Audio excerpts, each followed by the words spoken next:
পাচ্ছি আমাদের দেশের প্রধানমন্ত্রী জনাব তারেক রহমানের আশেপাশে কিছু চাটুকে লোক রয়েছে যারা আমাদের বাংলাদেশটাকে নষ্টের দিকে ঠেলে দিচ্ছে। এই যুদ্ধের রেশ ধরে আমাদের তেল এবং বিদ্যুৎ সাশ্রয়ের নাম দিয়ে শিক্ষা প্রতিষ্ঠানের বন্ধ করে দিচ্ছে। শিক্ষা প্রতিষ্ঠানগুলো লেখাপড়া ক্লাস বন্ধ করে দিচ্ছে, অনলাইন ক্লাস চালু করতে চাচ্ছে।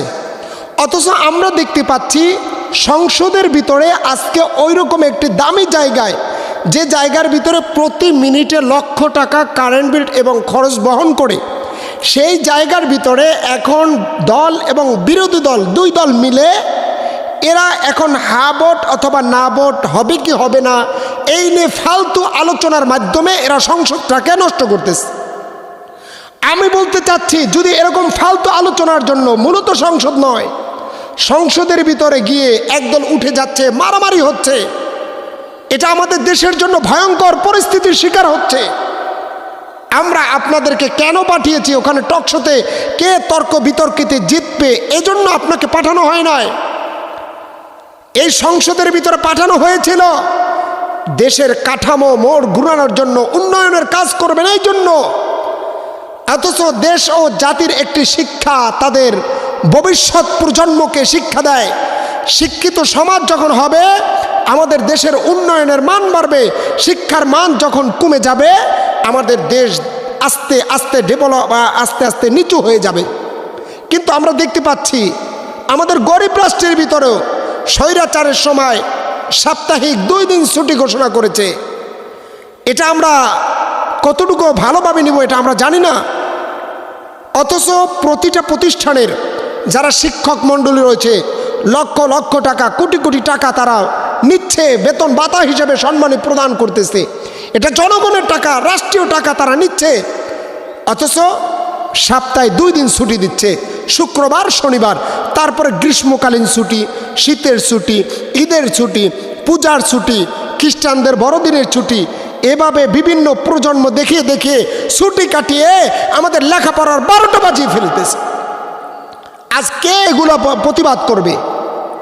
আজকে দেখা যাচ্ছে এই বিদ্যুৎ সংকটের দোহাই দিয়ে আজকে অনলাইন ক্লাস চালু করতে চাচ্ছে। ছোট্ট একটি বাচ্চা, সে যেটি ভিডিও ফুটেজ দিয়েছে সেটা খুব যৌক্তিক দিয়েছিল, আমার কাছে খুবই ভালো লেগেছে। সে বলেছে যে আমরা যদি একটি ক্লাস হল রুমের ভিতর থাকি, 50 জন যদি স্টুডেন্ট থাকে, সেখানে হয়তো 4 থেকে 5টা ফ্যান ইউজ করা হয়। আর যখন অনলাইন ক্লাস হবে 50টা স্টুডেন্টের ভিতরে 40 থেকে 45টি ফ্যান, সেখানে লাইট ইউজ করা হবে। তো বিদ্যুৎ সাশ্রয়ের বাদ দিয়ে আরও তো অপচয় হচ্ছে। তো এই ছোট্ট একটি বাচ্চার কথার উপরে আজকে যারা উপদেষ্টা রয়েছে, প্রধানমন্ত্রীর কাছে যারা রয়েছে, তাদের মুখে চুনকালি পড়া ছাড়া আর কিছুই নয়। আজ আমরা এগুলো বন্ধ করে সামনে ধীরে ধীরে মানুষ কিভাবে বাঁচবে এই নিয়ে আমরা এখন এই মুহূর্তে আমাদের উচিত হলো বিদ্যুৎ সাশ্রয় করে, অল্প ব্যবহার করে আমাদের দেশকে উন্নয়নের দিকে নিয়ে যাওয়া। আমাদের যারা রাষ্ট্রীয় পর্যায়ে রয়েছেন, আপনাদের প্রতি অনুরোধ হলো যে ওই টকশোর ভিতরে ফালতু কথা বাদ দিয়ে দেশকে কিভাবে উন্নয়নের দিকে নেওয়া যায়, দেশ কিভাবে সুন্দরভাবে চলবে, বাচ্চাদের শিক্ষা প্রতিষ্ঠানে শিক্ষার মান কিভাবে বাড়ানো যায়। একজন শিক্ষিত সমাজ একটা দেশকে পরিবর্তন করতে পারে। এজন্য আমরা শিক্ষার প্রতি গুরুত্ব দেই। আজ আমরা গুরুত্ব দিচ্ছি খেলোয়াড়দের প্রতি। এক একজন খেলোয়াড় যখন এই যে অনূর্ধ্ব-19 বিশ্বকাপ খেলে এসেছে, তাদেরকে এতটাই সম্মান প্রদর্শন করে, যার কারণে মানুষ শিক্ষা রেখে এখন খেলাধুলার দিকেই বা ধাবিত হচ্ছে। তো এই জন্য আসুন, আমাদের দেশে যে প্রধানমন্ত্রীর কাছে যারা রয়েছেন, আপনাদের প্রতি অনুরোধ জানাচ্ছি, আপনারা এগুলো বন্ধ করে দিন। এগুলো বন্ধ করে আপনারা যদি সুন্দরভাবে দেশ পরিচালনা না করতে পারেন, আপনাদের পরিস্থিতিও সেই স্বৈরাচারের মতো বাধ্য করবে জনগণ।